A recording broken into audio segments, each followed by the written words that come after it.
Nous sommes en Allemagne, dans la région industrielle de la Ruhr, connue pour l'extraction du charbon et la production d'acier.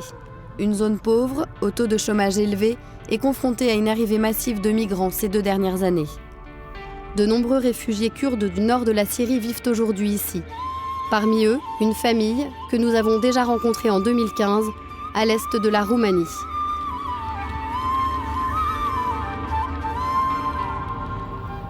Il y a 2 ans, une petite embarcation de bois traversait la mer Noire.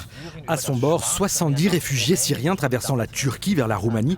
C'est dans un camp de réfugiés de Roumanie que j'ai rencontré Kawa Eli, sa femme et leur nourrisson. Que sont-ils devenus 2 ans plus tard? Nous arrivons bientôt à Gladbeck, une ville au nord-ouest de l'Allemagne. J'ai hâte de les retrouver.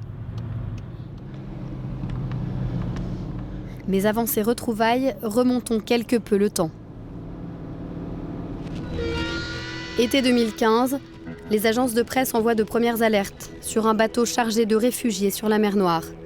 Euronews dépêche une équipe et se demande si la mer Noire est en train de devenir une nouvelle voie pour les migrants, s'ajoutant à celle de la Méditerranée. Kawa Eli et Emina ont fui la terreur de Kobané, leur ville natale de Syrie, alors que l'État islamique prenait le contrôle de centaines de villages kurdes dans le nord du pays en 2014. Le jeune couple a trouvé un refuge temporaire à la frontière turque. Leur fille, Hunur, est née là-bas. Très vite, ils ont décidé de se construire un nouvel avenir en Europe. J'ai vu la guerre, des hommes morts, des gens mourir sous mes yeux. Je les ai vus découpés, leurs jambes coupées. Cet homme que je connais si bien, que j'ai vu mourir. C'est difficile de voir sa maison détruite.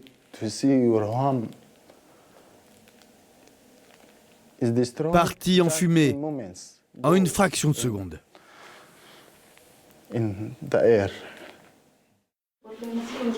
Dans le camp de réfugiés de Roumanie, Kawa Eli passe le plus clair de son temps à jouer aux échecs et propose à notre journaliste de prendre sa revanche 2 ans plus tard.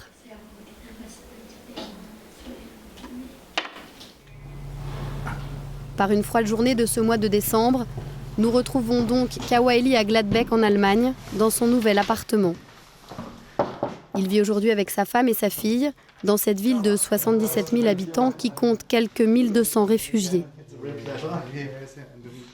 Son épouse Emina prépare le dîner et l'on apprend qu'elle attend une fille pour le mois de janvier. Avant d'arriver ici en Allemagne, Kawa Eli a passé 6 mois en prison en Roumanie. Les autorités roumaines l'accusaient d'être un passeur, lui qui avait traversé illégalement les frontières avec sa femme et son bébé pour fuir la Syrie. Pendant sa détention, sa femme et sa fille ont été prises en charge par un conducteur de poids lourd qui les a conduits vers l'Autriche, la Hongrie, puis l'Allemagne. En attendant son jugement, Kawa Eli jouait aux échecs dans sa cellule et un jour un homme est venu le voir. Il m'a dit, votre femme et votre fille sont en Allemagne. Elles vont bien, ne vous inquiétez pas. J'ai alors oublié la cellule, la prison, vraiment. J'étais très heureux qu'elle soit en Allemagne.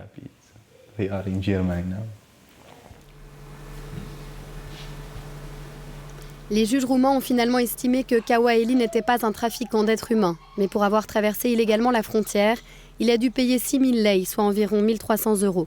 Après avoir recouvré sa liberté, Kawa Eli est lui aussi parti en Allemagne, retrouver sa femme et sa fille, Hunur, qui avait bien grandi et qui savait désormais marcher.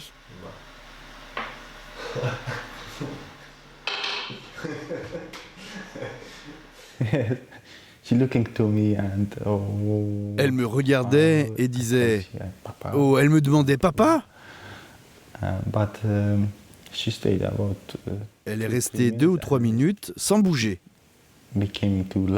Et ensuite, elle s'est mise à rire et à jouer avec moi, avec mes cheveux.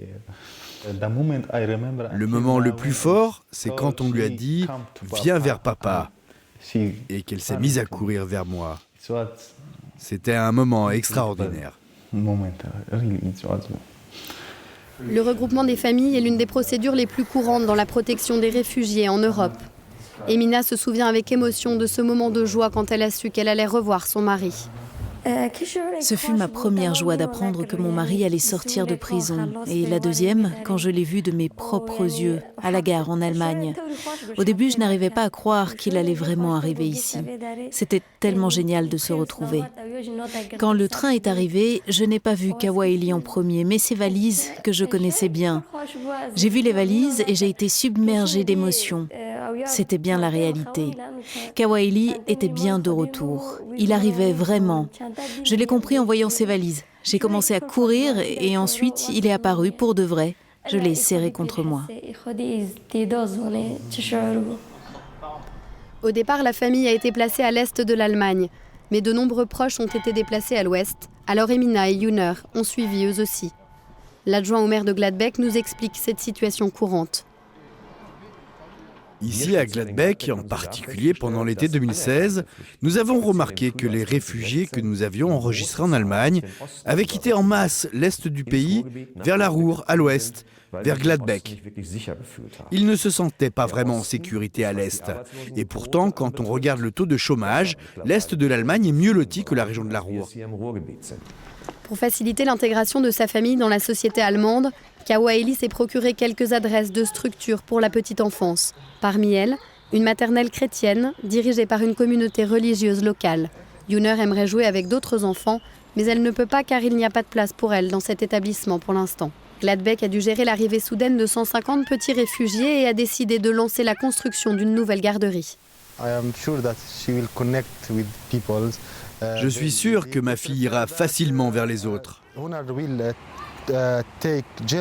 Nous préférons que Yuner apprenne l'allemand à la maternelle et nous lui parlerons kurde à la maison.